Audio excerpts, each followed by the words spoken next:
जी हां, supreme court ने 7 दिन का समय जो है वो सरकार को दिया है और बड़ी खबर आपको बता रहे हैं। 2 दिन की हेयरिंग के बाद 7 दिन का समय जो है वो दिया गया है, यानी 7 दिन में सरकार अपना जवाब देगी। कोर्ट का अंतरिम आदेश जो है अभी आ गया है। 26 मिनट हेयरिंग चली। सुप्रीम कोर्ट ने 1 हफ्ते का समय सरकार को, यानी केंद्र सरकार जो अपना नोटिस देगी उसमें दस्तावेज पेश करने के लिए 1 हफ्ते का समय मांगा गया है। और एक और बड़ी खबर आपको बता रहे हैं, केवल 5 मुख्य याचिकाओं के आधार पर ही सुनवाई सुप्रीम कोर्ट करेगा। ये इस वक्त की बड़ी खबर है, इसको अपडेट कर लें। और बड़ी खबर, 1 हफ्ते का समय जो है सरकार से मांगा गया है, केंद्र सरकार से, और अंतरिम आदेश जो है वो पेश हुआ है, यानी कि तकरीबन 7 दिन तो आप ये मान के चलिए कि सरकार अपना जो सरकार से जवाब है वो 7 दिन लग जाएंगे और उसके बाद उस प्रक्रिया को आगे बढ़ने में 5 दिन का वक्त और संभवतः लग सकता है।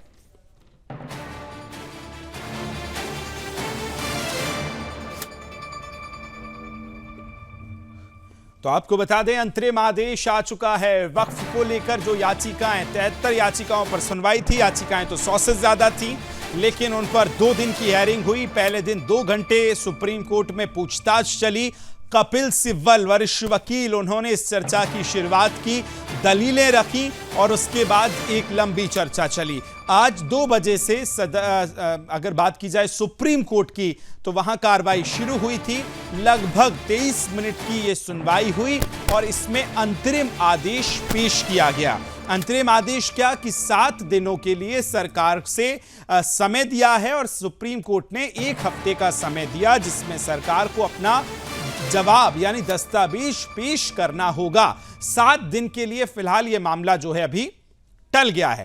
रेजिडेंट एडिटर मुकेश कुमार जी हमारे साथ जुड़ गए हैं, इस खबर को विस्तार से बताएंगे। मुकेश जी, लगभग 23 मिनट आज की पूरी कार्रवाई चली, क्या क्या बड़ा हुआ, अंतरिम आदेश क्या आया है, बता दीजिए। इंटरिम आदेश ये है कि 7 दिनों का समय जो है सरकार को दे दिया गया है अपना जवाब दाखिल करने के लिए। जिन 2 मुद्दों पे, एक आर्टिकल 40 और एक आर्टिकल 3, इस पे जिस पे आपत्ति थी, एक वक्फ यूजर पे जो आपत्ति थी और दूसरी जो आपत्ति थी कि मुस्लिम मेंबर नहीं हो सकते बोर्ड में, जो मुख्य आपत्ति थी। वैसे तो आपत्तियां बहुत ज़्यादा हैं, लेकिन इन 2 मुख्य आपत्तियों पे जो है जवाब मांगा गया। और इसके लिए जो इन्होंने कहा, जो तुषार मेहता जो सरकार की तरफ से जवाब दे रहे थे सॉलिसिटर जनरल, उनसे उन्होंने कहा कि 7 दिनों का समय चाहिए, तो वो जवाब जो है उन्होंने ले लिए, 7 दिनों का समय दे दिया है। और तुषार मेहता ने यह भी कहा, जब कोर्ट ने उनसे पूछा कि इन 7 दिनों में जब तक सरकार जवाब नहीं दाखिल देती है तब तक जो है इस कानून का कोई भी प्रावधान जो हो लागू नहीं करेगा होगा, तो उसको लेकर के भी तुषार मेहता ने यह आश्वासन दिया कोर्ट को, जिसको रिकॉर्ड पे रख लिया गया। यानी अब ये दस्तावेज हो गया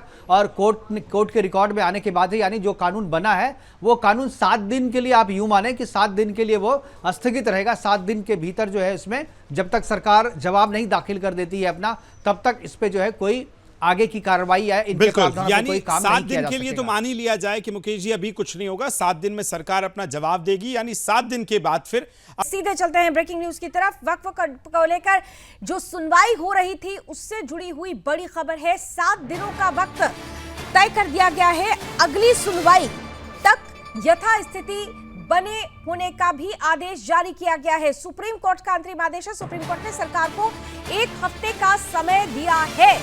दस्तावेज पेश करने के लिए समय मांगा गया था और दस्तावेज पेश करने के लिए 1 हफ्ते का वक्त दिया गया है। सुप्रीम कोर्ट ने बड़ी राहत दी है। सुप्रीम कोर्ट का ये अंतरिम आदेश, हालांकि इसे अंतरिम आदेश नहीं कहेंगे क्योंकि कल भी सॉलिसिटर जनरल ने समय मांगा था और सरकार को अब 1 हफ्ते का समय दिया गया है। दस्तावेज पेश करने के लिए समय मांगा गया और ये 1 हफ्ते के अंदर आपको तमाम दस्तावेज एकत्रित करके कोर्ट के समक्ष रखना होगा। कोर्ट की तरफ से ये बड़ी बात कही गई है। हमारे साथ इस वक्त सुदर्शन न्यूज के रेजिडेंट एडिटर मुकेश कुमार जी सीधे न्यूज रूम से जुड़े हैं और साथ ही साथ सुप्रीम कोर्ट के सीनियर एडवोकेट संदीप जी भी हमारे साथ जुड़ चुके हैं। संदीप जी और मुकेश जी दोनों का ही स्वागत है। लेकिन मुकेश जी, पहले आपके पास आते हुए कि देखिए, ये मच अवेटेड था। कल जिस तरीके की बात हुई थी उसके बाद से ही ये लग रहा था कि समय तो मिल जाएगा, क्योंकि कई ऐसे सवाल थे जिन सवालों का जवाब तुषार मेहता को देना था और उसके लिए उन्होंने वक्त की मांग कल भी की थी। बिल्कुल, ये जवाब जो है सरकार को ही दाखिल करना है और सरकार से कोई दस्तावेज नहीं मांगा गया है, सरकार से जवाब मांगा गया है।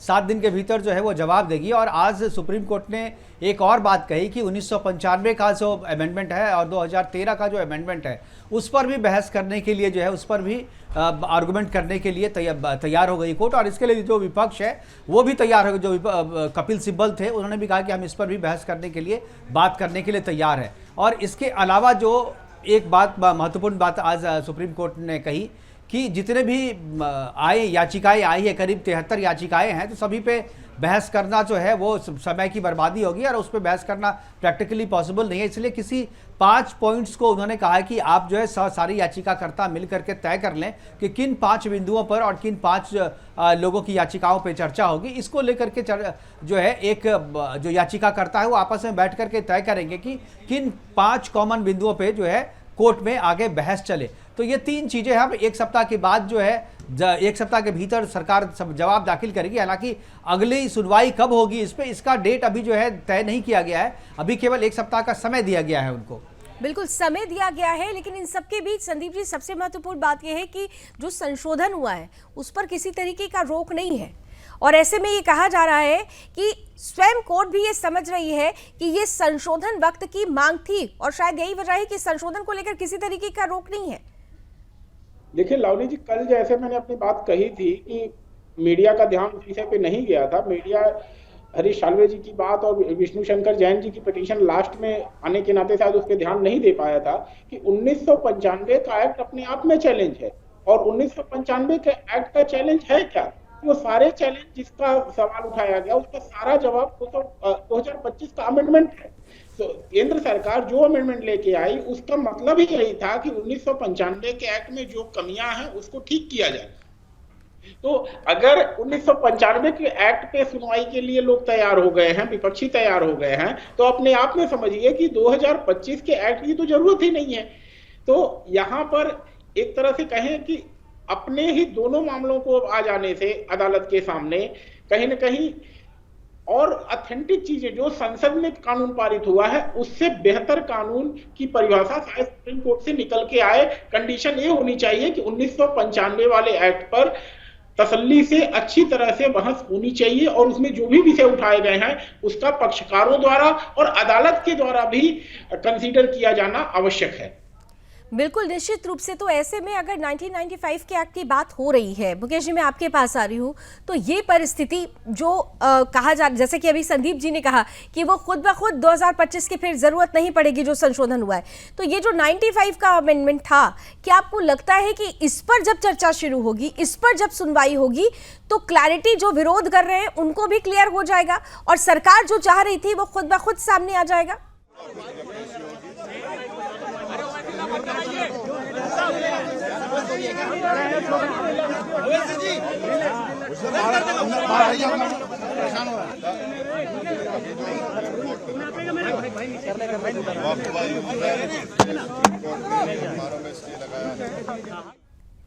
चलिए, रिएक्शंस आते रहेंगे, हम आपको दिखाते रहेंगे। मुकेश जी अपनी बात पुनः शुरू करें क्योंकि असदुद्दीन ओवैसी का रिएक्शन आ रहा था, हम उसे ले रहे थे। जी मुकेश जी। जी लावनी, मैं ये कह रहा था कि 1995 का नहीं बल्कि 2013 का भी जो अमेंडमेंट है exactly. उस पे भी तैयार हुई है। तो ये जो 2013 में असीमित अधिकार दे दिया गया था वक्फ बोर्ड को और वक्फ व यूजर जो उसमें दिया गया था, तो मुझे लग रहा है कि ये सबसे बड़ा जो है विवाद का विषय है, विवाद का पॉइंट है 2025 के अमेंडमेंट में। तो इन दोनों पे अगर बहस होगी तो उसका जवाब तो सरकार ने ऑलरेडी 2025 के अमेंडमेंट के रूप में दे दिया है। तो मुझे नहीं लगता है कि इस पर कोई ये होगी। जो बात सदन के दोनों पटल पर, राज्यसभा और लोकसभा में जो बहस हो रही थी उसी तरीके की बहस होगी। अब मुझे लगता है ठीक है, अगर जो दूसरा पक्ष है उसको लगता है कि बहस इस पे कर, वो लोग चूंकि जो लोग यहाँ पर याचिका डाले हैं उन लोगों में से ज़्यादातर ऐसे थे जो सदन में मौजूद नहीं थे और वो चाहते हैं यहाँ पर कोर्ट के सामने अगर आर्गुमेंट करने के लिए, तो ठीक है, डेमोक्रेसी है, आर्गुमेंट करने के बाद ये तय हो जाएगा। लेकिन सरकार का जवाब तो वही होगा जो उन्होंने अपने आर्टिकल में दिया हुआ है। कोई इस तरीके की मुझे चीज बात अगर जो है, एक बात जो आप और संदीप जी दोनों से ही मैं समझना चाहती हूँ क्योंकि ये जनमानस भी समझना चाहता है। एक तरफ सरकार ने क्लियर कर दिया था जब संशोधन आया था कि भाई ये रेट्रोस्पेक्टिव होगा, ये माफ कीजिएगा रेट्रोस्पेक्टिव नहीं होगा, 2025 के बाद की स्थिति होगी, ये प्रोस्पेक्टिव होगा। तो जो आज कोर्ट की तरफ से कहा गया कि यथास्थिति बनी रहेगी, तो बात तो वही है जो कि कही गई है इस अमेंडमेंट में। इसमें नया क्या है, इसको किस तरह से फिर समझा जाए? मुकेश जी, आपसे शुरू करती हूं मैं।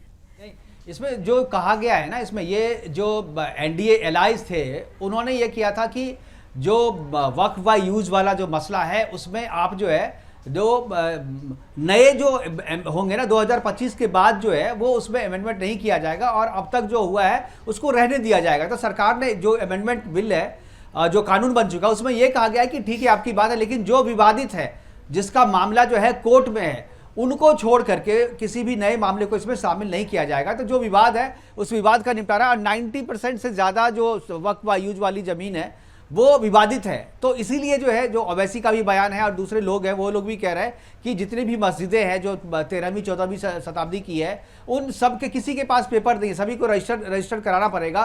और वक्फ डीड किसी के पास भी नहीं है, पेपर किसी के पास भी नहीं है। तो वो कहीं ना कहीं वक्फ व यूज के तहत जो है उस पर वक्फ प्रॉपर्टी उसको घोषित की गई है। तो वो सारी प्रॉपर्टी जो है वो कहीं ना कहीं विवाद में आ जाएगी और इसीलिए इसका विरोध किया जा रहा है। तो अब बीच का रास्ता क्या निकलता है, क्या कोई समय सीमा तय की जाएगी कि 13वीं 14वीं की जो सदी की जो मस्जिदें हैं उन पे ये लागू नहीं होगा, या मुझे लग रहा है कि सरकार जो अपना जवाब देगी तो कुछ ना कुछ उसमें एक सीमा जो है, टाइमलाइन जो है, टाइमलाइन दे करके शायद जवाब दे सकती है। हालांकि अभी सरकार के किसी व्यक्ति से मेरी बात नहीं हुई है, लेकिन मुझे लग रहा है जो आर्गुमेंट जिस दिशा में जा रहा है उसमें यह लगता है कि शायद कोई टाइमलाइन जो है सरकार तय कर देगी कि वक्फ व यूजर इस समय के बाद से जो है, जो इस समय के पहले, जैसे कि आपने प्लेसेस ऑफ वर्शिप एक्ट में किया था आपने कि 15 अगस्त 1947 के पहले के विवाद को नहीं माना गया, तो उसी तरीके से मुझे लगता है कि कंटिन्यू करेंगे। लेकिन इस बीच एक बड़ी खबर आ रही है, फिर संदीप जी आपके पास आती हूँ। बड़ी खबर इस वक्त की, वक्फ कानून पर अगली सुनवाई 5 मई को होगी।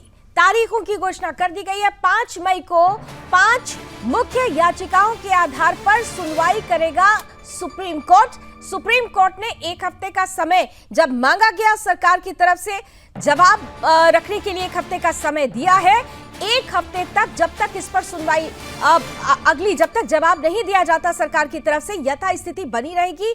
5 मई अगली तारीख घोषित कर दी गई है। 5 मुख्य याचिकाओं के आधार पर सुप्रीम कोर्ट में सुनवाई होने वाली है। तो जिस मसले पर हम बने हुए थे, जैसा कि अभी संदीप जी आइए जरा, मुकेश जी जो बात कह रहे हैं कि ज्यादातर जो प्रॉपर्टीज हैं वो विवादित है, तो समय सीमा की जहां तक बात की गई है, क्या ये 5 मई तक की वही समय सीमा समझी जाए जिस पे क्लैरिटी सरकार को देना होगा, या फिर इसके आगे भी कुछ संभावनाएं हैं?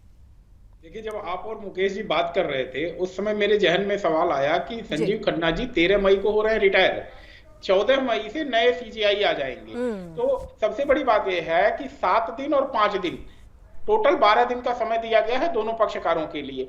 और बात उठ गई 1995 के एक्ट की और 2013 के अमेंडमेंट की, उसमें भी रिप्लाई आनी है।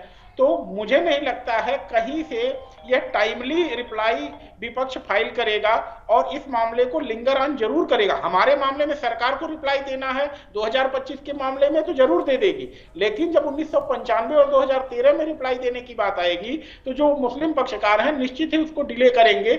और डिले करने के नाते ही जो है यह मामला, मुझे नहीं लगता है कि 5 मई को सुनवाई हो पाएगी जो है इसमें।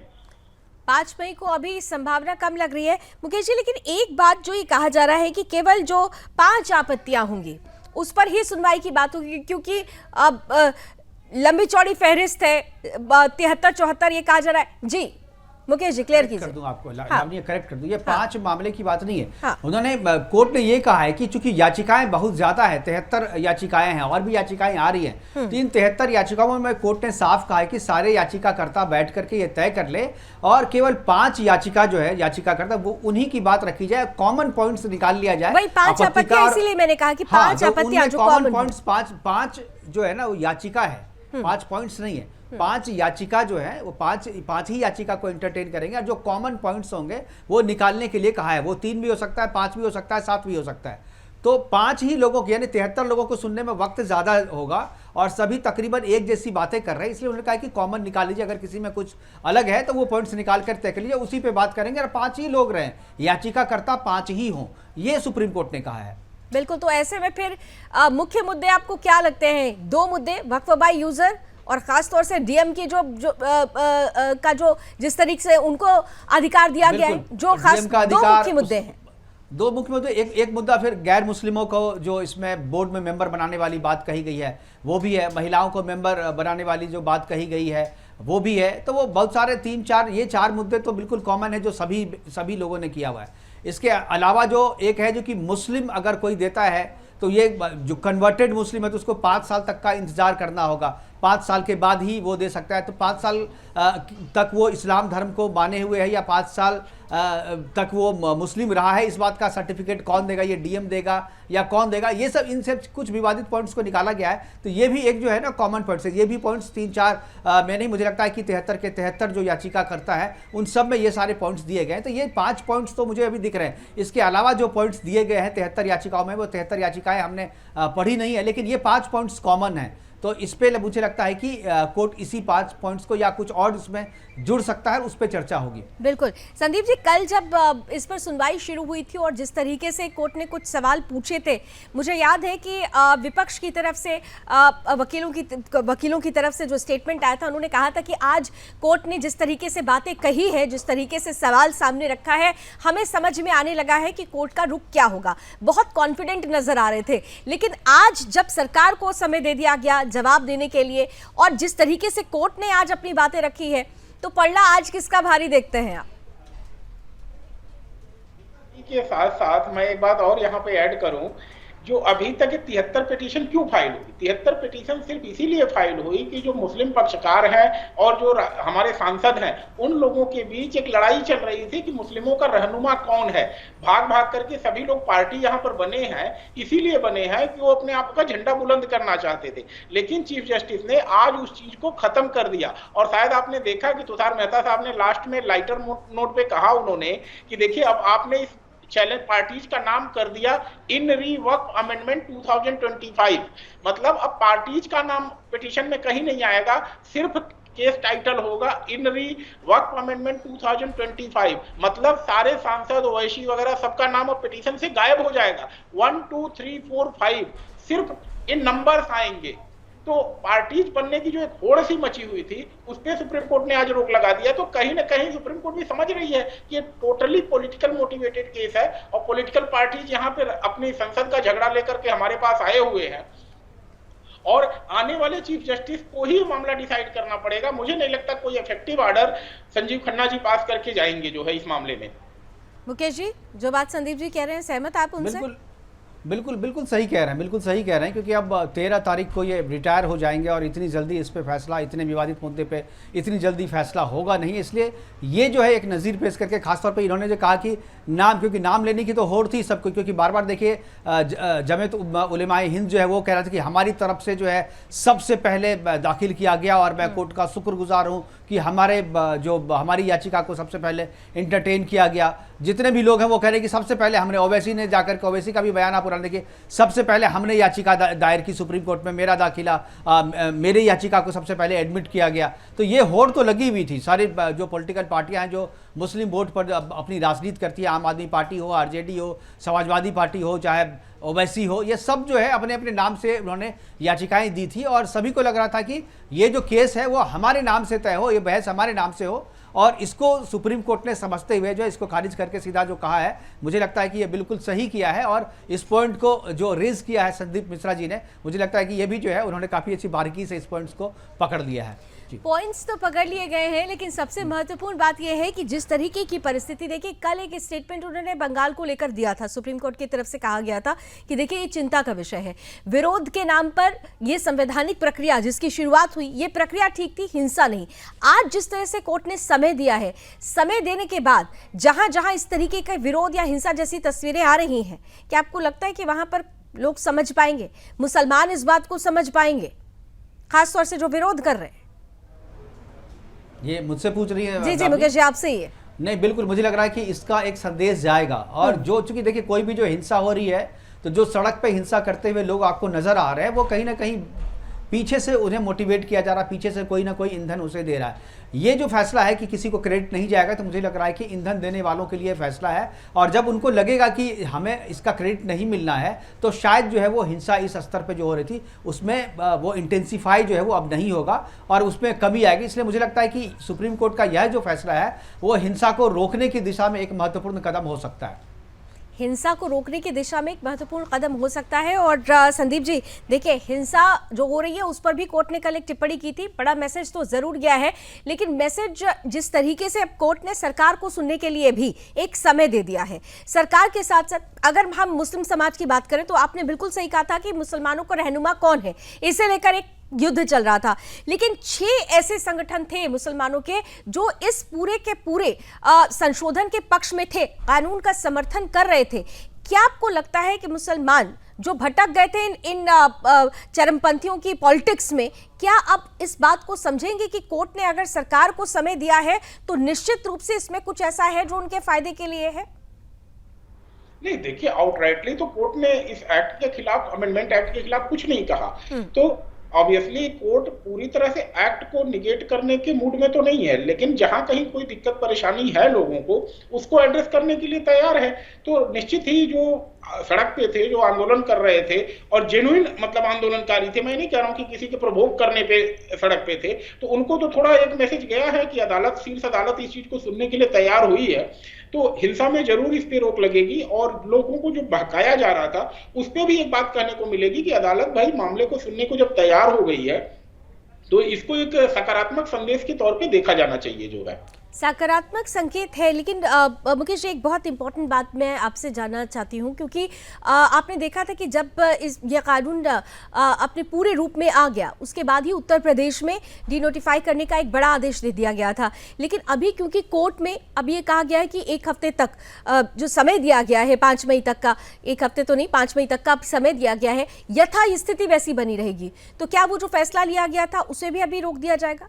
ये चिन्हित करने वाली जो परिस्थिति है वो रुक जाएगी? इसको भी बहुत क्लियर किया है कोर्ट ने। हाँ। कोर्ट ने ये कहा है कि अगर डीएम जांच कर रहे हैं तो वो जांच करते रहेंगे, जांच की रिपोर्ट भी दे देंगे, लेकिन उस जांच की रिपोर्ट से ये जो वक्फ जो नया अमेंडमेंट करना वो उस पर लागू नहीं होगा और पुराने वाले फॉर्मेट में ही रहेगा। वो अब जांच करने पर रोक नहीं लगाई है, क्योंकि ये एक सतत प्रक्रिया है। मान लीजिए जांच को रोक देंगे तो फिर उसके बाद अगर मान लीजिए इसके पक्ष में फैसला हो गया तो फिर जांच को बिना कारण के डिले हो सकता है। इसलिए जांच को रोकने के लिए नहीं कहा, उन्होंने कहा कि जांच को रोकेगा, लेकिन वो जो फैसला है वो इसको प्रभावित नहीं करेगा। यानी जब तक पूरा फैसला नहीं हो जाता है तब तक इस जांच के जो नतीजे आएंगे वो नतीजे लागू नहीं होंगे। और ये 7 दिन का ही समय मांगा है। 5 मई को 7 दिन को जवाब जब दाखिल कर दिया जाएगा, उसके बाद 5 मई तक का समय नहीं है, समय 7 दिन का ही है जवाब दाखिल करने के लिए। 5 मई को अगली तारीख है। ऐसा नहीं कि अब 7 दिन के बाद जो है आप जाएंगे, अब जवाब दाखिल करेंगे तो वो एडमिट नहीं होगा। आपको 7 दिन के भीतर ही जवाब जो है वो दाखिल करना पड़ेगा। ठीक है, यानी कम से कम जांच अभी चलती रहेगी, फैसला नहीं होगा लेकिन जांच चलती रहेगी। तो कहीं ना कहीं से कोर्ट ने तो अगर देखें बहुत सारे क्योंकि अगर आप सोशल मीडिया पर देखना शुरू कीजिए तो कल की जो रिएक्शंस आ रहे थे, कोर्ट जिस तरह से टिप्पणी कर रही थी, बड़े नेगेटिव रिएक्शंस भी आ रहे थे, जो लोग अपना गुस्सा जाहिर कर रहे थे। लेकिन कम से कम आज जिस तरीके से टिप्पणी दी गई है कोर्ट की तरफ से और जो समय दिया गया है, और जैसा कि अभी मुकेश जी क्लियर भी कर रहे थे, संदीप जी, जांच जारी रहेगी। यानी रास्ता साफ है कि एक अच्छे मकसद के साथ जो कानून लाया गया, संशोधित कानून, उसमें आने वाले समय में लगता नहीं है कि कोई परिवर्तन होगा, क्योंकि जांच पर तो कोई इफेक्ट पड़ेगा ही नहीं। और जांच होगी तो ऑब्वियसली जो दूध का दूध और पानी का पानी सामने आ जाएगा कि बेईमान कौन है और ईमानदार कौन है। बिल्कुल सही कहा आपने लावनी जी। देखिए, केंद्र सरकार अपने पक्ष को मुझे नहीं लगता 7 दिन का इंतजार करेगी, कहीं से भी विक्टिम कार्ड खेलने का मौका नहीं देगी। तो 7 दिन मुझे ज्यादा लग रहा है। हो सकता है 24 से 48 घंटे में केंद्र सरकार अपना जवाब जो है सुप्रीम कोर्ट में दाखिल कर दे, क्योंकि लगे हाथ सुनवाई 1995 वाले एक्ट पे भी होनी है। तो रेस्पोंडेंट्स जो उसमें रेस्पोंडेंट हैं 1995 और 2013 वाले में, उनके ऊपर भी प्रेशर होगा कि अगर 48 घंटे में रिप्लाई दाखिल कर दी जा रही है केंद्र सरकार के द्वारा तो उनको भी जवाब अपना दे देना है, और अगर नहीं देते हैं तो उसका निगेटिव इंपैक्ट अदालत के सामने उनके खिलाफ जाएगा। चलिए, तो बड़ी जानकारी और विस्तार से आप दोनों ने इस पूरी प्रक्रिया को भी समझा दिया है। और इस वक्त की बड़ी खबर यही है कि सुप्रीम कोर्ट की तरफ से 1 हफ्ते का समय दे दिया गया है सरकार को जवाब दाखिल करने के लिए। 5 मई को महत्वपूर्ण इस पर सुनवाई होगी। और इसी के साथ साथ जो 5 आपत्तियां हैं, याचिकाएं 70 से ज्यादा थी और इसीलिए कोर्ट ने साफ तौर पर कहा कि जो कॉमन पॉइंट्स हो, 5 याचिकाओं को सिलेक्ट किया जाएगा जिनमें पॉइंट्स कॉमन होंगे, उन पर ही आगे लेकर सुनवाई होगी। Thank you so much Mukesh ji, thank you so much Sandeep ji, आप हमारे साथ जुड़े इस मसले पर विस्तार से जानकारी रखने के लिए। चलिए, इसी के साथ इस बुलेटिन में अभी बस इतना ही, लेकिन आप कहीं मत जाइए क्योंकि ब्रेक के बाद भी खबरों का सफर लगा